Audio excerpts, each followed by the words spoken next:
What if one day, a thick cloud of smoke covered the entire earth? According to Islamic teachings, this is one of the major signs that the Day of Judgment is approaching.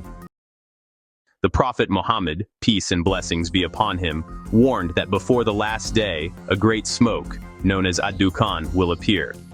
The Quran also mentions this sign in Surah Ad-Dukhan verses 10 and 11. Then watch for the day when the sky will bring a visible smoke covering the people. This will be a painful punishment. Many Islamic scholars explain that this smoke will be a tremendous trial. For sincere believers, it will be a test from Allah. For those who rejected the truth, it will be a severe punishment. The exact nature and timing of this event are known only to Allah. The signs of the Day of Judgment are reminders, not to frighten us but to encourage repentance, strengthen our faith, and prepare for our meeting with Allah.